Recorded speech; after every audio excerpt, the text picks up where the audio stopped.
Martin, há um artigo neste site. Ele é uma cópia de um artigo anterior a ele. Ele foi escrito por Paul Bretterman, um pesquisador honorário, professor emérito em Química na Universidade de Glasgow. E o artigo é sobre o seguinte. Talvez eu possa adicionar que o Snopes geralmente é um site de checagem de fatos.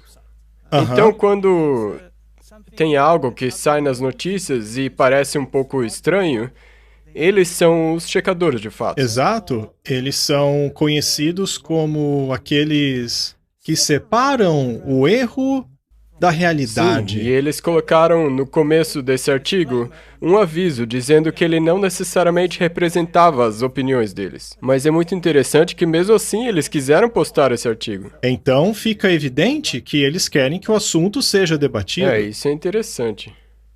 O artigo explica por que o criacionismo possui todas as características de uma teoria da conspiração. O mundo assistiu horrorizado aos danos causados pelas teorias da conspiração, como, por exemplo, a famosa QAnon. Mais uma vez a mesma história. E do mito da eleição roubada, que acabou levando ao ataque do Capitólio americano, em janeiro. Mas apesar de sabermos que essas duas teorias se dissolverão pelo tempo, existe uma que tem durado por muito, muito tempo. Se trata do criacionismo da Terra jovem. E não podemos simplesmente ignorar essa teoria, pois ela é perigosamente contra a ciência. Martin? A ciência e as escrituras em contradição. Há uma citação que diz que a ciência, corretamente entendida, está em harmonia com a Bíblia. Sim. Porém, nesses dias, parece que a ciência, quando corretamente entendida, está, na verdade, em contradição com as Escrituras. Correto. E então ele continua dizendo que na América 40% dos adultos concordam com o criacionismo da Terra jovem. Isso é um absurdo, de acordo com eles. Não deveria ser assim. Essa crença é baseada na doutrina da infalibilidade bíblica, aceitas há muito tempo pelas numerosas igrejas evangélicas e batistas através do mundo, o que inclui a Igreja Livre da Escócia. Veja que esse homem é de lá. É por isso que ele deve mencionar este detalhe. Eu, no entanto, diria que este movimento criacionista não passa de teoria da conspiração. Ela se encaixa em todos os critérios. Ela oferece um universo paralelo completo, com suas próprias organizações e regras de evidências. Além de afirmar que o mundo científico que promove a evolução não passa de uma elite arrogante, moralmente corrompida. Veja, esse homem é um químico, não é mesmo? E se ele tivesse estudado as origens do mundo químico, então talvez ele tivesse mais perguntas do que respostas. Eu era um zoólogo e fisiologista. Também trabalhei com biociência médica.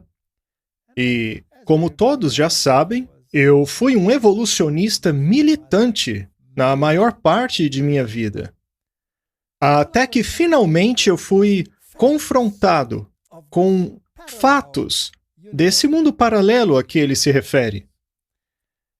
E, para minha surpresa, eu tive que chegar à conclusão de que o paradigma bíblico e a narrativa bíblica está em harmonia absoluta com aquilo que vemos na natureza. E de que as explicações que o mundo científico colocam sobre a mesa não são nada além de conjecturas que não podem, e eu repito, que não podem explicar as características do mundo geológico e muito menos a genética do mundo molecular. E assim, este indivíduo, tendo estado em apenas um lado da cerca, não tem ideia alguma daquilo que o outro lado realmente defende. Agora, será que eu mudei minha opinião facilmente? Será que fui atingido por um raio e então mudei todas as minhas opiniões? Não. Será que eu tinha 1 milhão de perguntas? Provavelmente. Claro. Você realmente pensa que eu aceitaria este novo paradigma sem explicações muito satisfatórias às minhas muitas perguntas? Não. Sabe, eu fui muito privilegiado. Eu pude viajar a muitos continentes e observar muitos fenômenos e características do mundo e finalmente chegar à conclusão de que o paradigma bíblico é o único que realmente explica o mundo conforme o observamos. Sim. Esta é uma típica declaração de alguém que enxerga apenas um lado, de alguém que nunca estudou o outro lado de maneira cuidadosa. Isso é de uma arrogância tal que foge da nossa compreensão. As teorias da conspiração são normalmente impulsionadas por algum interesse ou agenda. A teoria de que a certidão de nascimento do Barack Obama foi forjada, ou de que as eleições de 2020 foram roubadas, são de cunho político e, portanto, acabarão desaparecendo com o passar do tempo. Perceba como ele está tentando linkar política com o criacionismo, tentando trazê-lo para o mundo da conspiração. E se você puder lembrar, os outros artigos sempre estão remetendo a o QAnon, por exemplo, e tudo isso, a algo bíblico. Sim. Que foi o movimento millerita. Isso, tentaram ligar o movimento millerita com política, mas vamos terminar de ler isso.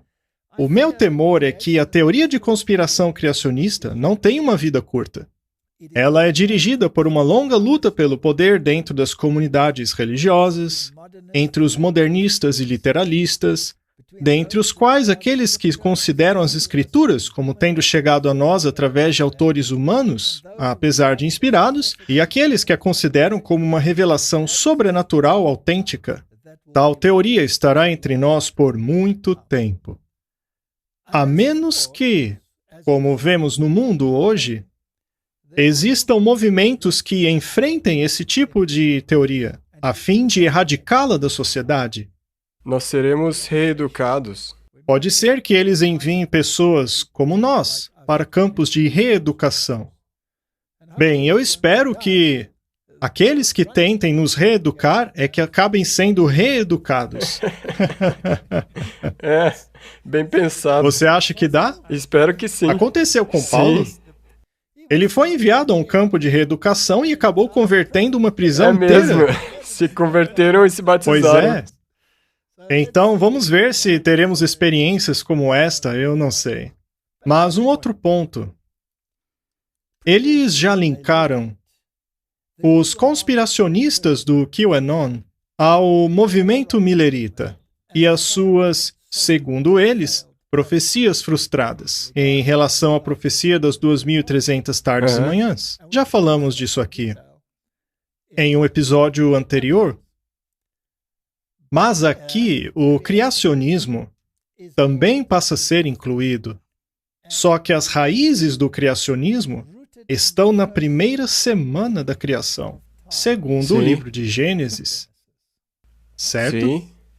E o que foi que marcou aquela primeira semana? O sábado do 7º dia. O sábado, o 7º dia. Foi no 7º dia que Deus descansou de seu trabalho. Não é isso que diz lá? E ele deixou o seu autógrafo, não sua assinatura. É isso mesmo. Na semana na criação. O sábado é como o seu autógrafo na criação.